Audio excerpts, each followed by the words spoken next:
Hi friends, ഇന്നത്തെ നമ്മുടെ special തനി പഞ്ചാബിയാണ്. കുൽച്ചയാണ് നമ്മൾ ഇന്ന് ഉണ്ടാക്കാൻ പോകുന്നത്. പ്ലെയിൻ കുൽച്ചയാണ് ഇന്ന് ഉണ്ടാക്കുന്നത്. ആദ്യം നമുക്ക് ഈസ്റ്റ് റെഡിയാക്കാം. അതിനായി ചെറു ചൂടുവെള്ളമാണ് എടുക്കുന്നത്. ഏകദേശം 40 ഡിഗ്രി ചൂടുള്ള വെള്ളമാണ് ഇതിന് വേണ്ടത്. ഇതിലേക്ക് 1 സ്പൂൺ പഞ്ചസാര ഇളക്കി ചേർക്കുക. ഇനി ആക്റ്റീവ് ഡ്രൈഡ് ഈസ്റ്റ് ചേർത്ത് നന്നായി മിക്സ് ചെയ്യുക. എന്നിട്ട് ഒരു 10-15 മിനിറ്റ് അടച്ചു വയ്ക്കുക.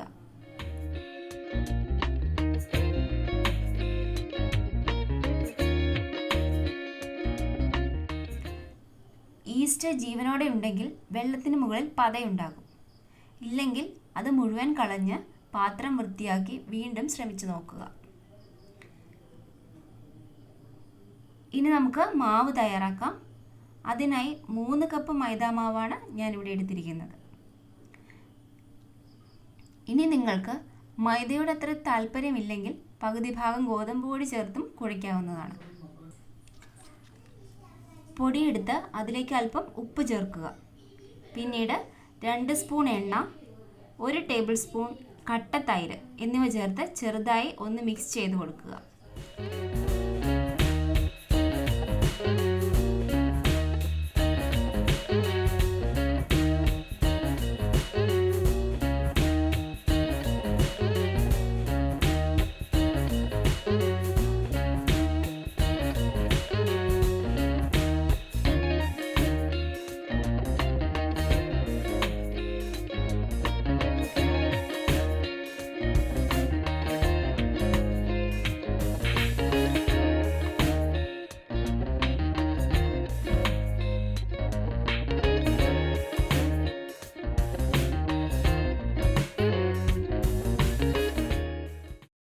ഇനി ഈസ്റ്റ് വെള്ളം ചേർത്ത് ചപ്പാത്തിക്ക് കുഴയ്ക്കുന്നത് പോലെ മാവ് കുഴച്ചെടുക്കുക.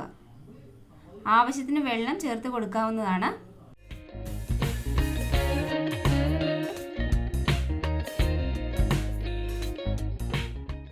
നമ്മൾ പ്ലെയിൻ കുൽച്ച എന്ന് പറഞ്ഞപ്പോൾ നിങ്ങൾ കുറച്ച് പേരെങ്കിലും ചിന്തിച്ചു കാണില്ലേ, പ്ലെയിൻ അല്ലാത്ത കുൽച്ച ഉണ്ടോ എന്ന്? ഉണ്ട്. നമ്മൾ ആലു പറാത്ത ഉണ്ടാക്കും പോലെ ഉരുളക്കിഴങ്ങ് മസാല ഉള്ളിൽ വെച്ച് നമുക്ക് കുൽച്ച ഉണ്ടാക്കാവുന്നതാണ്. അതുപോലെ വേണമെങ്കിൽ ചിക്കനോ പനീറോ ഒക്കെ മസാല ഉണ്ടാക്കി ഇതിൽ വെച്ച് നമുക്ക് കുൽച്ച റെഡിയാക്കാം. പരമ്പരാഗതമായി കുൽച്ച ഉണ്ടാക്കുമ്പോൾ ഈസ്റ്റ് ഒന്നും ചേർക്കാറില്ല. തൈരാണ് അവർ ഉപയോഗിക്കുക. തൈരിലെ ഈസ്റ്റ് മാവിനെ പുളിപ്പിച്ചെടുക്കും. നിങ്ങൾക്ക് രാവിലെ കുൽച്ച ഉണ്ടാക്കാനാണ് ആഗ്രഹമെങ്കിൽ രാത്രിയിൽ തൈര് ചേർത്ത് കുഴച്ച് വെച്ചാൽ മതിയാകും. അതല്ല, പെട്ടെന്ന് ഉണ്ടാക്കണമെങ്കിൽ ഒരു 2 മണിക്കൂറെങ്കിലും മാവ് പൊങ്ങാൻ വെക്കണം. അപ്പോൾ നമ്മൾ മാവ് കുഴച്ചെടുത്തു. ഇനി ഇതിൻ്റെ പുറമെ കുറച്ച് എണ്ണ പുരട്ടി മാവ് പൊങ്ങാൻ വെക്കണം. 1 മണിക്കൂർ മുതൽ 2 മണിക്കൂർ വരെ എടുക്കാം. ചൂടുള്ള കാലാവസ്ഥയാണെങ്കിൽ പെട്ടെന്ന് പൊങ്ങും, ഇല്ലെങ്കിൽ കുറച്ച് താമസിക്കും. നിങ്ങൾ തണുപ്പുള്ള സ്ഥലത്താണെങ്കിൽ മാവ് ചൂടുള്ള ഏതെങ്കിലും റൂമിലോ വല്ലതും സൂക്ഷിച്ചാൽ മതിയാകും.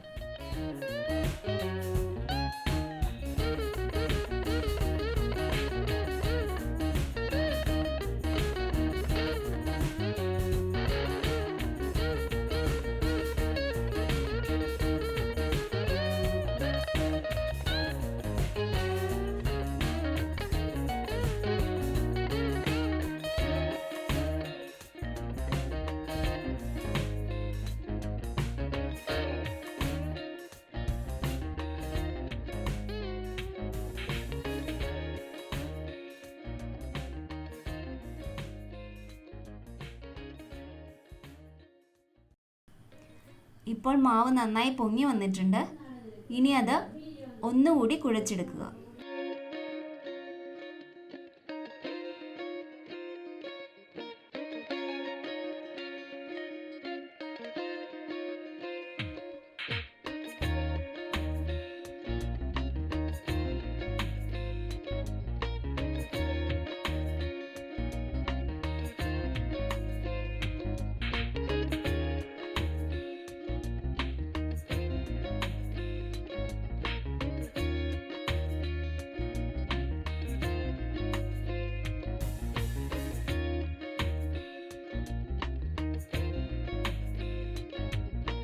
എന്നിട്ട് തുല്യ ഭാഗങ്ങളായി മുറിച്ചെടുക്കുക.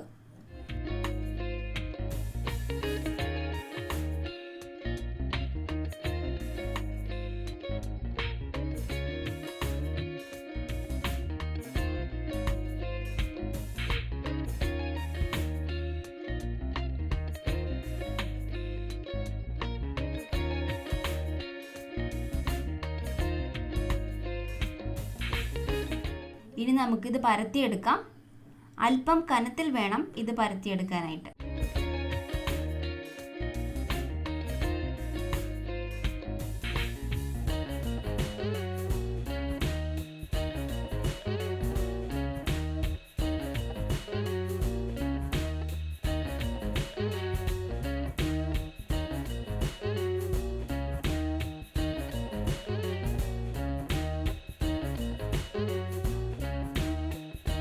ഇനി ഇതിൽ വെണ്ണ തേച്ച് കുറച്ച് എള്ള് വിതറി ഒന്നുകൂടി ഇത് പരത്തി കൊടുക്കുക. എള്ളിന് പകരം മല്ലിയില വേണമെങ്കിലും വിതറാവുന്നതാണ്. പരമ്പരാഗത രീതിയിൽ ഇത് ചുട്ടെടുക്കുന്നത് തന്തൂരി അടുപ്പിൽ വെച്ചാണ്. അതിനായി ഇതിൻ്റെ മറുവശം അല്പം വെള്ളം തേച്ച് അടുപ്പിൻ്റെ വശങ്ങളിൽ പതിച്ചു വയ്ക്കും. നമുക്കതിന് പകരം സാദാ താവയിൽ ചപ്പാത്തി ഉണ്ടാക്കും പോലെയാണ് ഉണ്ടാക്കുന്നത്. രണ്ട് വശവും ചുട്ടെടുക്കുന്നുണ്ട്.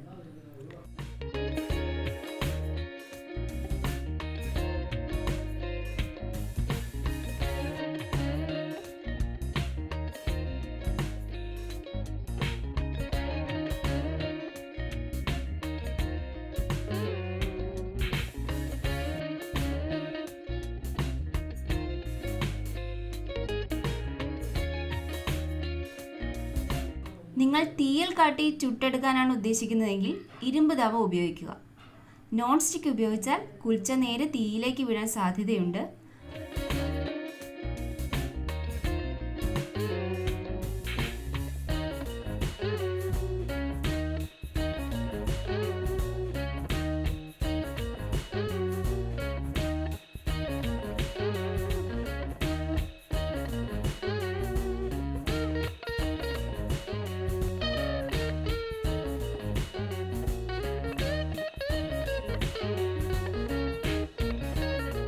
അങ്ങനെ നമ്മുടെ സോഫ്റ്റ് കുൽച്ച തയ്യാറായി കഴിഞ്ഞു.